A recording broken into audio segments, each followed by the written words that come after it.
السلام عليكم ورحمة الله. My name is Dr. Reham M. Ghandourah.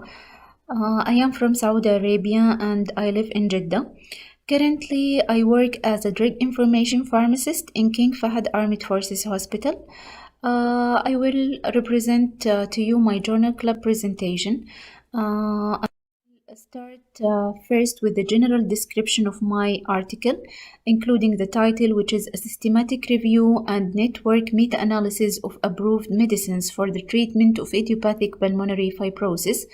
And here the name of authors, which is all are PharmD pharmacist, and here also including the source of the articles, which is a journal of the drug assessment from the Francis and Taylor groups and was published in 2019. The second, it's the objectives. The aim of the present study to perform a systematic review and network meta-analysis using the first vital capacity more than 10% decline, acute exacerbations, dropouts, mortality and serious adverse events as endpoints in order to assess the efficacy and the safety of pirfenidone and nintedanib to treat the patient with idiopathic pulmonary fibrosis. Number 3, I will go through the background information about the disease. The idiopathic pulmonary fibrosis is the most common type of idiopathic interstitial pneumonia, and its incidence and the prevalence indicate that it's disease which is heavily impact the healthcare system globally. It's a chronic progressive disease that primarily occur in a middle-aged and older adults and account for 20 to 30% of interstitial lung disease. In Europe, the idiopathic pulmonary fibrosis prevalence has been reported to range from 1.25 to 23.4 cases per 100,000 population, and the annual incidence is between 0.22 and 7.4 per 100,000 population, but both increase with age, are higher among the males, and appear to be on the increase in recent years. A recent epidemiological study in northern Italy estimated that the mean annual incidence rate to be 2.3 using the narrow case definitions, while the estimated annual prevalence rate was 12.6 per 100,000 person years. Although its cause remains unknown, multiple genetic and environmental factors may play a role in the pathogenesis and the progression of pulmonary fibrosis, including the infectious agents like the bacterial and viral pathogens, particulate inhalation like the cigarette smoking and dusty environments, and several occupational factors such as the farming, livestock, hairdressing, metal dust, raising birds, stone cutting or polishing, and vegetable or animal dust. The patient, typically more than 45 years old, present with the non-specific symptoms of exertion dyspnea, with or without dry cough, bilateral inspiratory crackles, and sometimes finger clapping. Occasionally, the patient will present acute symptoms with days to weeks of the respiratory worsening, often accompanied by the fever and influenza-like symptoms. The 2013 clinical guidelines produced by the National Institute for Health and Clinical Excellence recognize that the fact that the initial assessment of individuals with idiopathic pulmonary fibrosis need to be improved to reduce the risk of delays in diagnosis and initiation of the treatment, including monitoring and the best supportive care.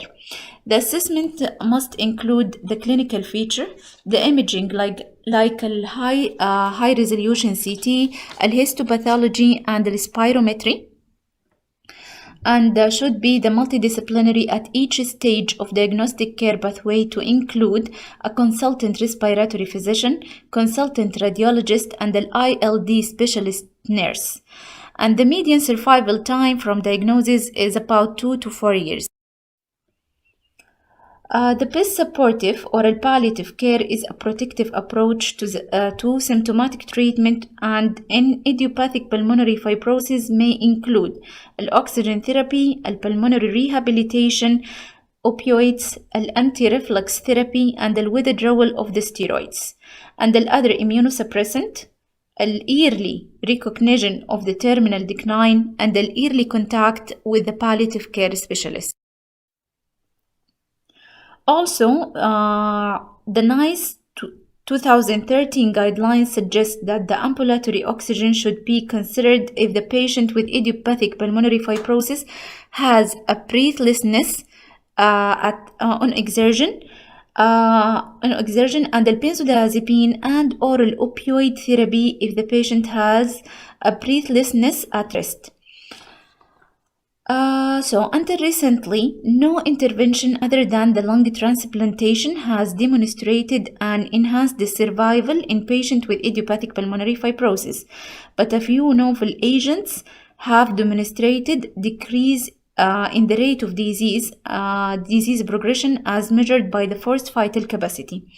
Two of these novel agents, including the birfenidone, which is an orally available synthetic molecule with anti-fibrotic and anti-inflammatory properties. The second one is an nintedanib, which is an intracellular inhibitor of tyrosine kinase, that received the orphan status from European Medicine Agency in 2013, have both marketing authorization for the use in idiopathic pulmonary fibrosis in Europe. Number 4, methodology. The type of the study is a systematic review and network meta-analysis. Number 1, the search methods for the identification of clinical trials.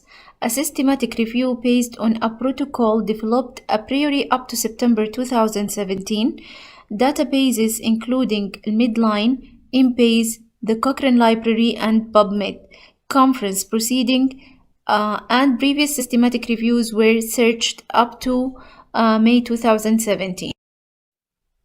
Number 2, the study subjects, including the inclusion and the exclusion criteria. Inclusion criteria, including a parallel group randomized controlled trials of birfenidone or nintedanib for the patient with idiopathic pulmonary fibrosis, and eligible studies were phase 2 and phase 3 randomized controlled trials published in English, and the quasi-randomized and the crossover trials, and the studies that included patients with other confounding respiratory condition and the idiopathic interstitial idiopathic pneumonia other than idiopathic pulmonary fibrosis was excluded. The type of participants, including the individuals aged more than or equal to 18 years with a suspected or diagnosed idiopathic pulmonary fibrosis. The type of interventions, including the birfenidone or nintedanib compared with one of other interventions or placebo. The study arms investigating the approved doses of birfenidone and the nintedanib. The birfenidone dose, it's 1,800 or 2,403 milligram per day, and nintedanib dose, it's 300 milligram per day. Number 3, the outcomes. The primary outcomes include the number of participants with forced vital capacity decrease more than 10%, acute exacerbations, dropouts, and serious adverse events, and all-cause death. We can summarize it as a PCOS model, which is P refer to the participants, which is include the individuals aged more than or equal to 18 years with the suspected or diagnosed idiopathic pulmonary fibrosis. The intervention, I for interventions, which is including the birfenidone or nintedanib study arms, investigating the approved doses of birfenidone and the nintedanib. And as I mentioned before, the birfenidone dose is 1,800 or 2,403 milligram per day, and the nintedanib dose is 300 milligram per day. The C for comparison, which is the placebo. The O for outcomes, which is including the primary outcomes. It's the number of participants with an forced vital capacity decreased more than 10%, acute exacerbations, dropouts, serious adverse events, and all-cause death. And S, which is referred to the studies, the type of the study, which is all are randomized controlled studies. Number 5, the results. In this slide, we can see the flow chart for the research results, which is named as a Parisma flow chart for the study selection, which includes 7,358 records identified through the database searching, and 7,368 records was screened, 7,157 records was excluded, and only 211 full text articles assessed for eligibility.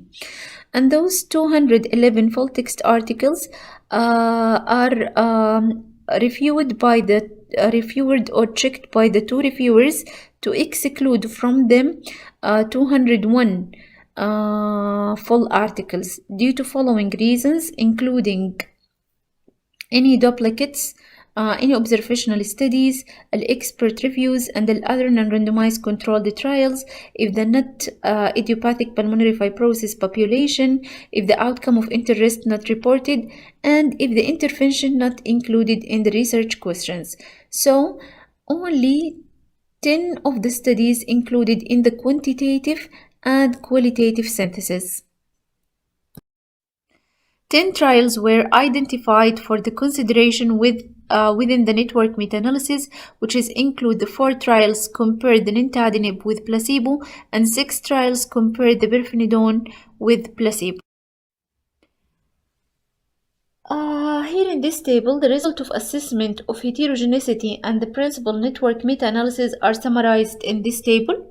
Regarding the forced vital capacity decline more than or equal to 10%, both treatments were superior to placebo, with the results characterized by the high, moderate heterogeneity and statistical significance. We can see the pirfenidone versus the placebo odd ratio is 0.54, and the nintedanib versus the placebo odd ratio is 0.59.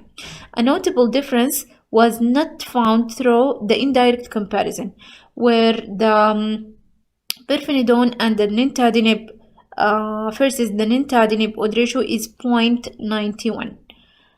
Number 2, acute exacerbation, where another outcome where the therapies were effective. We can show here the pirfenidone versus the placebo odd ratio is 0.77, and the nintedanib versus the placebo odd ratio is 0.61. The network result showed that the pirfenidone was superior, but the difference was not statistically significant. With when see here the pirfenidone versus the nintedanib odd ratio is 0.39. Number 3, regarding the mortality, the network meta-analysis didn't show a difference between 2 drugs with odd ratio of 0.93. Number 4, the dropouts were more prevalent in the treatment. Pirfenidone versus the placebo odd ratio is 1.27, and the nintedanib versus the placebo odd ratio is 1.61. The pirfenidone exhibited less frequent discontinuation. The pirfenidone versus the nintedanib odd ratio is 0.75, and the difference was statistically significant. And regarding the serious adverse events, there was no difference between the 2 drugs with odd ratio of 1.02.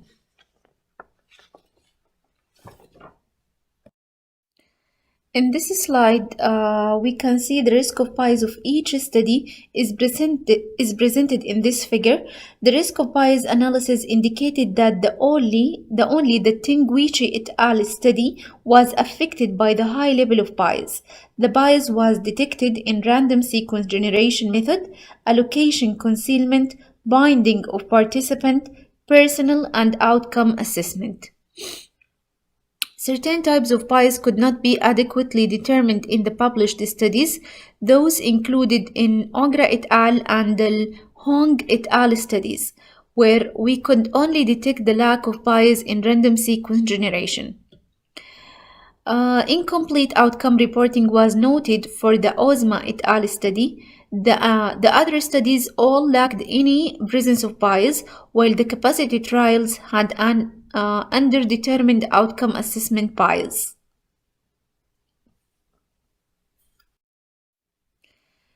Here we can see the result of number needed to treat for benefit and harm estimation.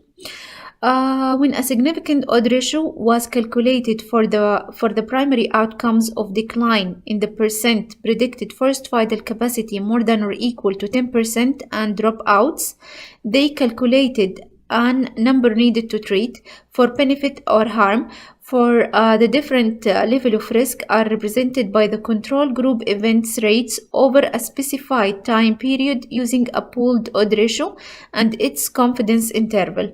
The analysis is presented in this table. Regarding the first vital capacity decline, number needed to treat was estimated to be the same. It's 9 for both treatments with regard to the first vital capacity decline. And number needed to treat for harm for discontinuation showed that the 12 patients needed to be treated with pirfenidone for the harmful effect to show up in comparison to 14 patients treated with nintedanib. Discussion. The present network meta-analysis highlights the potentially important differences between the two newest treatments for idiopathic pulmonary fibrosis, the pirfenidone and nintedanib, compared to placebo with respect to decline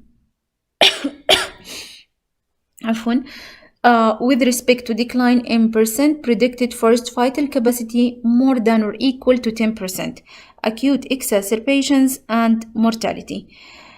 No significant differences were noted when comparing these two treatments to each other apart from dropouts. The finding of the direct comparison showed that both drugs were superior to placebo. Less acute exacerbations with pirfenidone compared with nintedanib, but the difference was not statistically significant and was characterized by high heterogeneity. The adverse events of the two treatments is similar. However, the treatment with nintedanib seems to cause more discontinuation. Tolerability of pirfenidone-nintedanib combination therapy, assessing the occurrence of treatment-emergent adverse events. From 89 patients, 78% completed the 24-week single-arm open-label study with the profile and the rate of the treatment-emergent adverse event proportionally similar to that of monotherapies. Nintedanib was linked to higher rate of discontinuation due to treatment-emergent adverse events. It's 10/89 compared to the pirfenidone, it's 0/89. Gastrointestinal adverse events occurred in the 69.8% of patients treated with nintedanib with add-on pirfenidone and 52.9% for patients treated with nintedanib. In a placebo-controlled open-label extension of impulses trials, they found the diarrhea was the most common adverse events, with 15% of the patient discontinuing because of it. Progression of the disease was the most common reason of discontinuation, which include 26% of patients. Number needed to treat, including the harm and benefit, indicated that the nintedanib was better than pirfenidone in every outcome apart from acute exacerbations and the first vital capacity decline, where there was no difference. Number needed to treat values have not been presented previously on these particular therapies for idiopathic pulmonary fibrosis, and they show that a different clinical interpretation of the outcome may lead to conclusion that nintedanib has an advantage over pirfenidone. The quality assessment analysis showed that the result of the pairwise analysis were characterized by sufficient quality, with exception of nintedanib versus the placebo for acute exacerbations.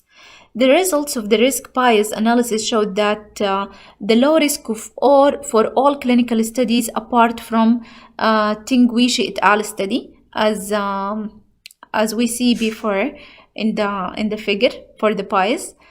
The strength of this systematic review and network meta-analysis include the selection of those outcomes: clinically important decline in forced vital capacity, mortality, acute exacerbations, serious adverse events, and dropouts that are important in policy decision making.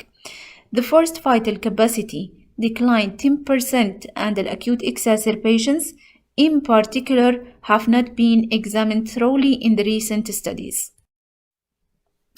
Additionally, the calculation of number needed to treat add to its value as a study that can inform the clinical practitioners.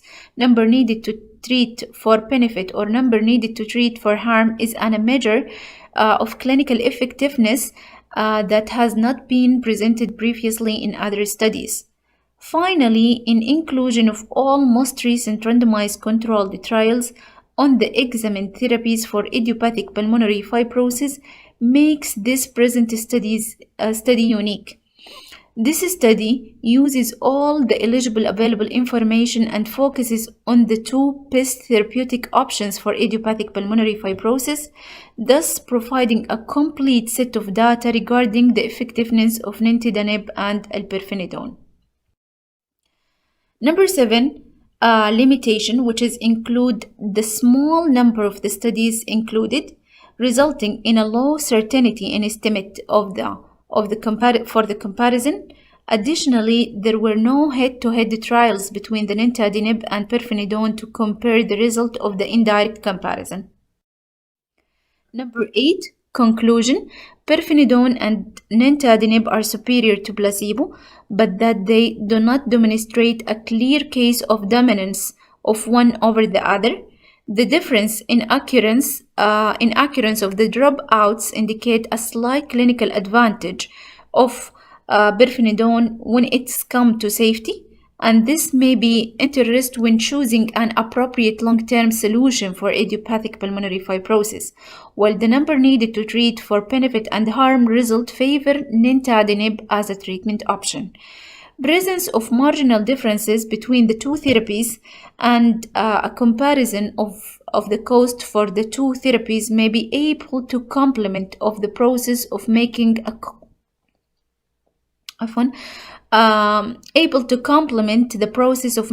a cost-effective decision with respect to idiopathic pulmonary fibrosis therapy.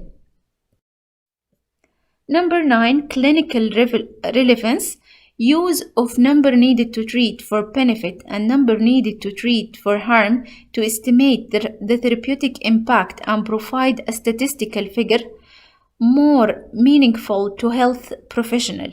Indirect comparison of the two treatments indicated a decreased dropout rate associated with pirfenidone, while the number needed to treat was similar in case of nintedanib, suggesting a better